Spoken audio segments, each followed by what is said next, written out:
Coming up on Theater Talk. My last daughter's going to get married in October. After Oh, nice. And so I'm using this experience as practice of how not to do it. Theater Talk is made possible in part by the CUNY TV Foundation.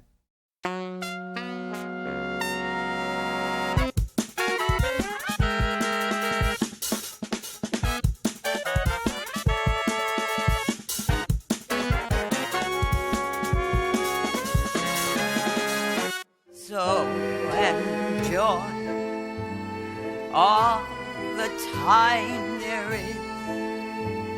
If you're his, be his. Make each day your own.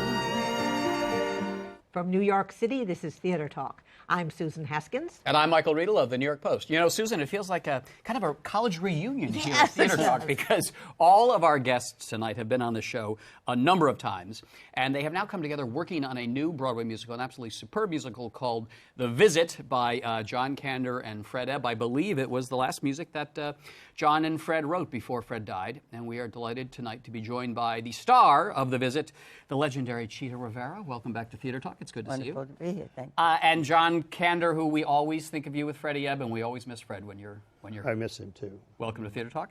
And another good friend of ours, the great director John Doyle, who has taken The Visit after many years and brought it to this great production on Broadway. Welcome to Theater Talk. Thank you.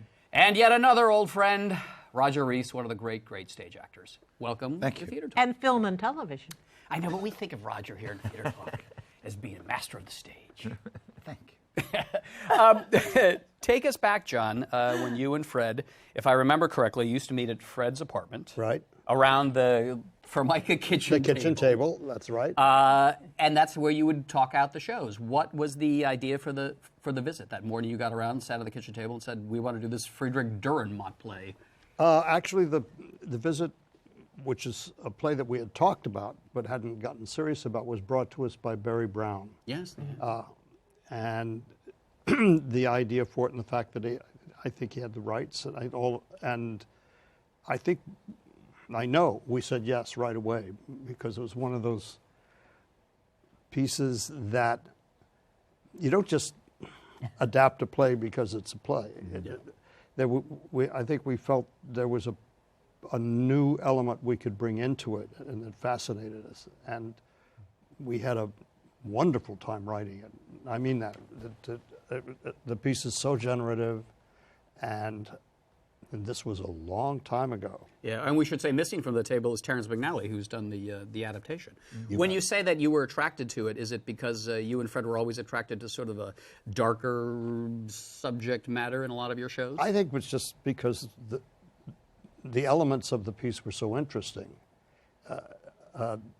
Being dark is a blessing and a curse. Shall I just rattle on? You can rattle away. You're John Kander. You know, it's wonderful. I'm hearing so many things that I have never heard before. Yeah, so it's really exciting to hear this. The thing about the play, which I saw with the Luntz and loved, Dürrenmatt was very intent on making his very nasty message about the Swiss matter. Yep.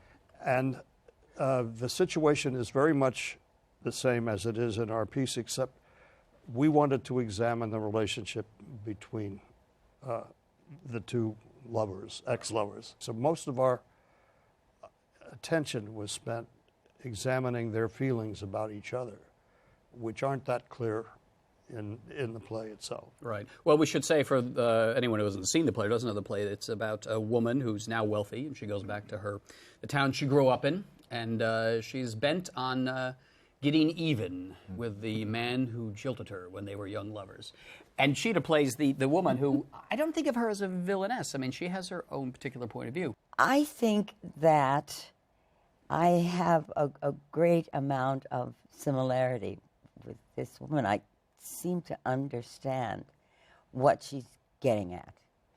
The passion that she has, the love that she has kept for this man, but the fact that she wants the truth told. And her way of going about it is not very ordinary. No. No, but it's very European, and it's straight to the point. It's not American, where we like to have our happy endings. This is, she deals with it the way she wants. But the brilliant thing, one of the many brilliant things about this is that thanks to John Doyle, what Dürrenmatt has said, he puts right into the hands and to the lap of the audience. And it makes the audience really think about, would I do this? Is this the choice that I would make?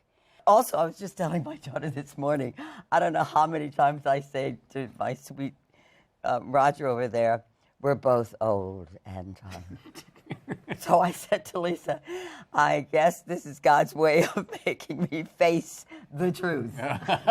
You know, in this play. This play has come to me, and even though Angela Lansbury was asked to do it originally, but her husband passed away and she couldn't do it, I'm very grateful that it came into my lap. And what attracted you to it, John? You weren't with it originally, right? No, I You wasn't. come late No, to this. Frank Gallardi did the first production of it, which I didn't see. I wasn't here at that time, and it came to me completely by chance, actually. Well, two strands.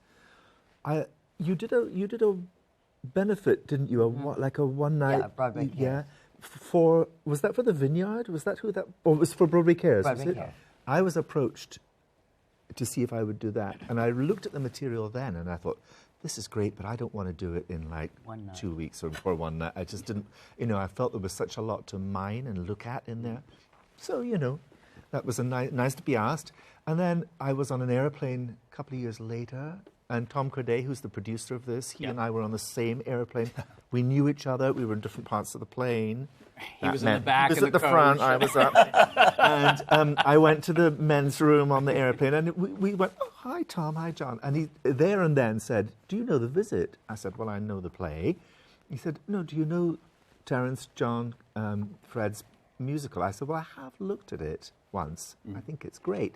He said, could we talk? And, you always think, oh, well, I'll never hear another word about that. That was a lovely encounter, but bye. Back to coach. Yeah, But actually, he really did pursue that. And then it became the possibility of doing it at Williamstown, where we put it together for the first time. Well, John and Terence and I met up first. It did have a few sequences.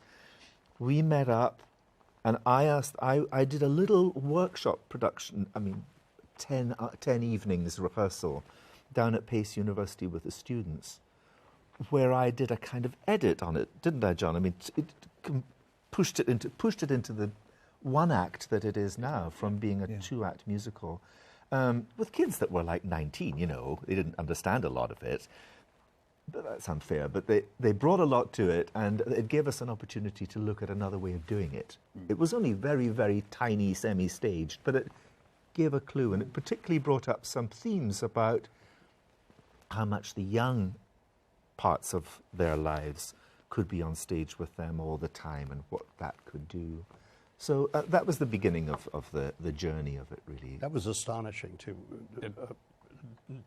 And that whole concept, it was much easier than saying, let me explain to you what I want to do. He just showed us. Right. That's It was right. brilliant. Now, Roger, I never think of you as a musical theater guy. I think of you as a great Royal Shakespearean actor. What Nicholas happened? Nick- What I know. happened? Who knew you could sing? Have you always wanted to be I wouldn't exactly say a song and dance man, since it's not that kind of a show, but... A wonderful thing happened.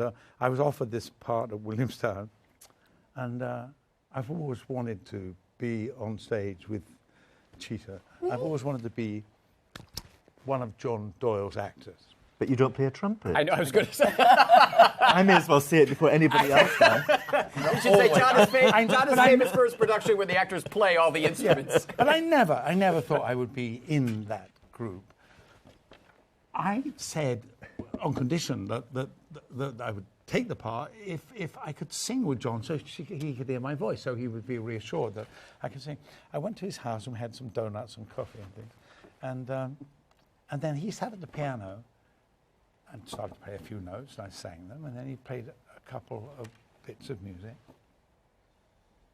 And I was in heaven, because Do you understand? There was John Kander playing the piano when I was singing. Yeah. It was. How was his voice, John, then? It was immediate. I mean, he was a natural for this, really. It was a joyous step in my entire life. Just we had a good creatively. time. Yeah, we had a good time and lots of donuts. Yeah. How far back, if I'm asked, do you and Chita go? Were you friends before Chicago, or did you guys know? Well, You, Freddie, and John. We associate together. Kiss the Spider Woman in Chicago. Right. But I remember you in the pit of Zorba playing for me because you guys asked me if I would replace that wonderful girl that was the leader in Zorba. And then she did. You did it on tour, actually. With John Ray. And it was the first and only time that part became a dancing role. Yeah. It was. It really. She was that's one of fabulous. my favorite scores, and it was an extraordinary experience playing with John. And I don't know, John. Somebody asked me that before, and I can't remember exactly where you, Freddie, and I. Well, I think you may have met Fred before, because it seems to me I met you, actually met you when you were doing 1491. And That's one of those we don't talk about. Wow. I've never heard it. Have you heard of 14? Everything is experience. and no, we were asking 1491. we were asking if you would do it, if you would do That was them. Yes. Yeah. I did. There was a musical called 1491. 1491. Yes. Were you Isabella? Yes, I was. Of course. So you saw the show, you thought, yeah, not so much of the show, but that woman, Chita Rivera, that's good. Well, actually, we came out to try and talk her into doing this. Goodness. Wow. So Amazing. now, The Visit has this very creepy set, very beautiful but dark and creepy. And speaking of dark and creepy things, somebody called me and said, you must ask Roger Rees about the ghost at the theater. You know, Bob Fosse did Eliza was a Z at that theatre. Yeah. Filmed that with. Yes. And that's the association. But Chita and I, of course, she's worked miraculously with him and so often. But I did a film called Star 80. Of course, yeah. And I played Peter Bogdanovich. Right. And he, just very quickly, he did it for everyone. But on close-ups, he'd be by the camera and he'd be smoking, and you'd say, Mary had a little lamb. Its fleece was white as snow. That's what you say. So, Mary had a little lamb. Pause. Don't act, Roger. Don't act. Is that what he's saying in the Lyceum to you? Great. But that's what you say too. So it's so good. So it's great. No, it's this great man, and just a feeling. So you feel You don't. He's not. No. He would be hanging out of the pick the Carnegie Deli. Lyceum. That's where he would be hanging out of anywhere, right? Yeah. Well, And no, how do but you feel about Bob Fosse? You looking over? Oh, your I wouldn't shoulder? mind Bob Fosse looking over my shoulder at all. So you don't think that cigarette smoke you're smelling is No. really from Bob Fosse? All right. No, that's the sandwiches the staff are cooking. Well,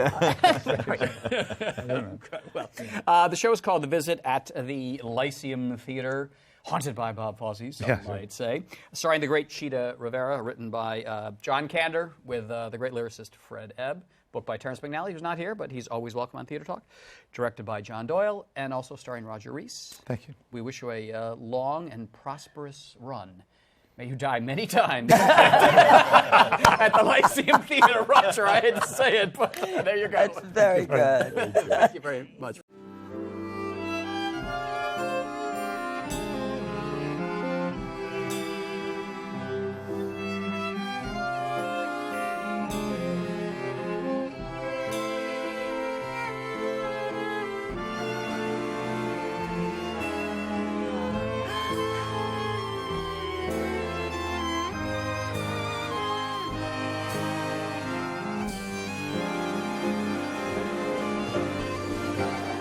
He's got a tattoo. Do you have a tattoo, Marty?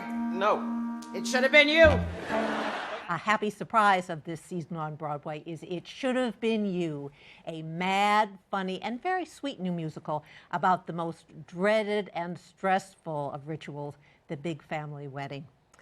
Joining us are Brian Hargrove, the show's book writer and lyricist, David Hyde Pierce, who directed it, and two of its wonderful performers, Harriet Harris and Tyne Daly, who play the mothers of the groom and bride. David, this is not your directorial debut, but directorial debut on Broadway, I believe. That's correct. Yeah. Is this what you always wanted to do, and that little pesky acting career got in the way before you decided to do what your first passion, directing? That's right. I'm a slow starter. I loved and love acting, and had never really thought about directing seriously until this piece came along, and it needed a director, and I loved it. This is back when we were doing it about 3 years ago at the George Street Playhouse. Right. It ended up Right. being our out-of-town production, and it was my introduction to directing, and I really enjoyed it. Did it come along as something for you to be in, or did somebody come to you and say, we think of you as the director for this piece? No, what happened was because Brian had written it, I had been part of it, going to readings and workshops for years, and then Casey Nicholaw was set to direct it and was offered Book of Mormon. And so I thought that would what a mistake! Inexplicably. Well, we'll see how it plays out. But at the time, having Casey with his track record was a big draw for producers, and so they're kind of looking for a name because we hadn't really cast the show yet. And like I said, I sort of responded to it and thought, I think I could direct this. So I volunteered and said, I'm sort of a name. Not as a director, but for other crimes. Yes, you are sort of a name. But what's so interesting to me, though, is that you're such a brilliant comedian, and then this brilliant timing is reflected in your direction of the show. So, Harriet and Tyne, how is he as a director? Oh, God. Honesty is our policy here at Theater Talk. He's a wonderful director, and I think any of us would be thrilled to work with David as a director again. He has a very light touch, and he's very funny. It's fun to be in rehearsal with him. Mm-hmm. He doesn't draw too much attention to flaws. He lets things develop, and if they're developing in a really bad way, he'll put a stop to it. But it's very instructive, and you are reminded of his sensibility in a beautiful way. And your feeling about that, Tyne? Smart, real patient. Which is the part, that I'm always amazed about, because I want to say to people, just do it. So he's patient, and he lets people find their way, and makes us a company. He's made us into a company in a fairly short time. Yeah, it's a wonderful cast. I mean, you've got the A-list of Broadway performers. Brian, give us the story behind this piece. What got you thinking about writing this particular story? Well, Barbara Anselmi, the composer, was at the BMI workshop, which is sort of like I call it the Juilliard of people who want to write for the musical theater. And she was a composer. In their second year, they had to do an original musical. And I didn't know her at the time. And she had been to a bunch of weddings one summer and thought, well, it'd be fun to do a musical about a wedding. She didn't know what it was, but she got 16 lyricists to all write a song about someone at a wedding, not the bride and groom. And so they did the songs, and in class, and It Shoulda Been You was written, and someone said, so what happens? And she said, I don't know, but I want to know. And I heard her music, and I loved it, and I said to her, she was working with someone at the time, I said, well, let's find something to do, because I love your music. And she called up, I don't know, a few months later and said, this other person, it's not working out for us, and so would you do it? And I said, well, if the idea of going to see a musical about a wedding makes me physically ill. But if I can think of going to a wedding makes me physically ill, frankly. But if I can think of a story that would interest me at the wedding, that's going on while the wedding's happening, then I will do it. And about 3 months later, I was walking down the street, and it hit me. And then I called her. I said, let me pitch it to you. We met for lunch, and after that, we were sailing. It's kind of interesting, though, not to give away we don't want to give away the concept or the twist.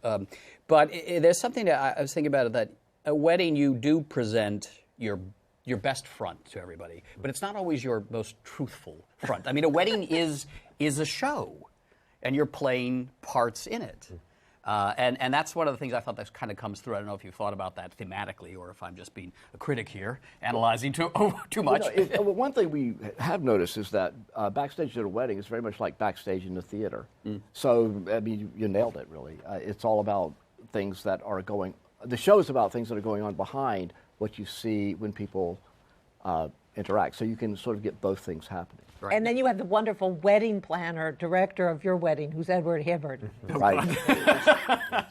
Just the concept of Edward Hibbard as wedding planner is very funny to me. Well, there's no one like him. I mean, he God, really no. is. He's one of a kind, and he marches to his own drummer, and he's just fantastic. You know, when I he worked sees- with him in Curtains. Of course, yeah.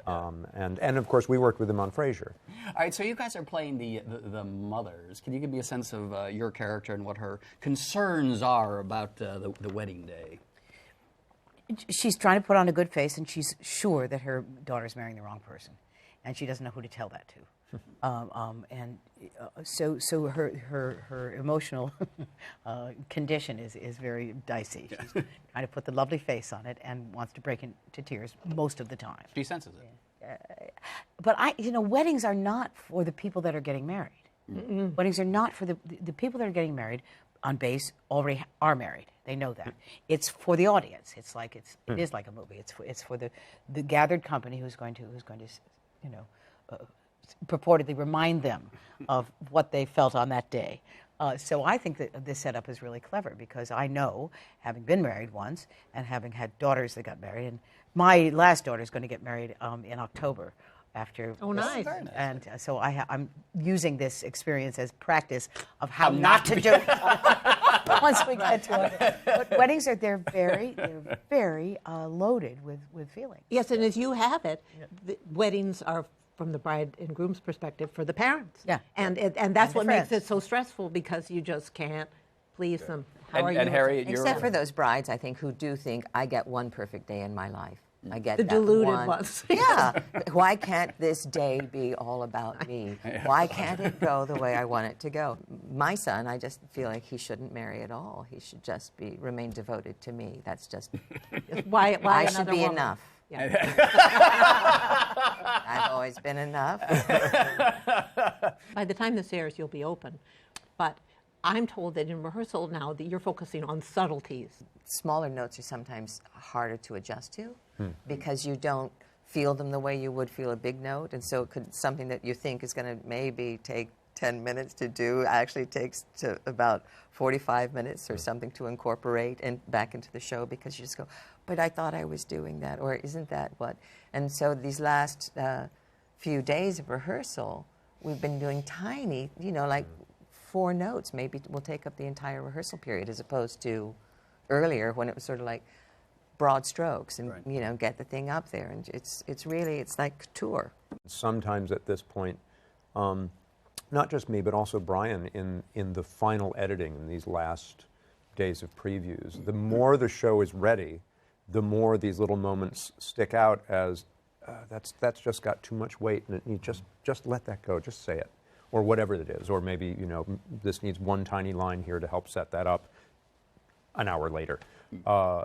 And it's a real joy from our perspective to see those things and just do that and see how it affects a whole cascade of scenes. And to cross those things that were bugging you a little bit off the list. And really was about 2 days before we froze it, maybe 1 day before we froze it.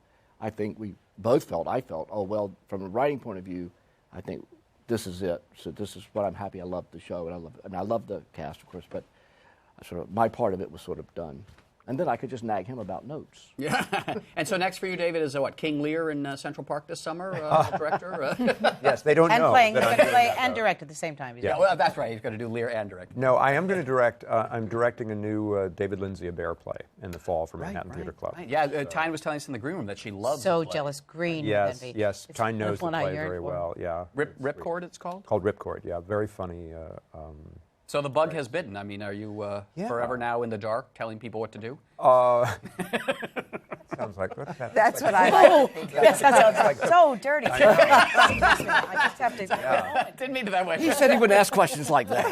Taxi cab confessions or something. Yeah, no, I will act again. All right, the show is It Shoulda Been You, a charming new musical at the Brooks Atkinson Theater, written by Brian Hargrove. Thank you for being a guest on Theater Talk. Directed by David Hyde Pierce, giving Tommy Two now a run for his money. And may I add that for those who don't know that Brian and David are married, right. and I hope that your marriage was nowhere. nothing like this in its stress. No, our wedding, you mean? No, our wedding was very simple. It was him and me and 2 dogs. That was All right. it. That's the only way to go. Yeah. And starring 2 of our favorite actresses, Harriet Harris and Tyne Daly. Thank you for being our guest tonight on Theater Talk. Bravo, bravo. They are amazing. Even tried to turn him gay. Bought him Barbie and Skipper and Dawn. Let him know it was okay. And we played dress up with eye makeup on. I took him to everything Sondheim. Those halcyon days are all gone. He looks so cute in that sarong. Would that have been so wrong? How could he take on a wife? I am that girl and has a life.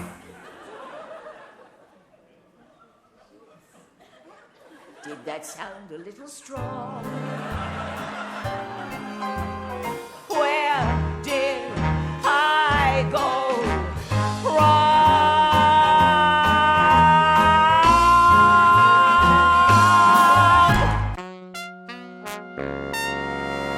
Our thanks to the Friends of Theater Talk for their significant contribution to this production. Theater Talk is made possible in part by the Frederick Lowe Foundation, the Corey and Bob Donnelly Charitable Fund, the Noel Coward Foundation, Carrie J. Fries, the Dorothy Strelson Foundation, plus public funds from the New York City Department of Cultural Affairs and the New York State Council on the Arts, a state agency.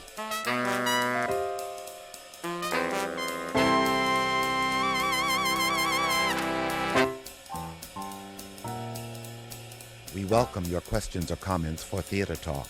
Thank you and good night.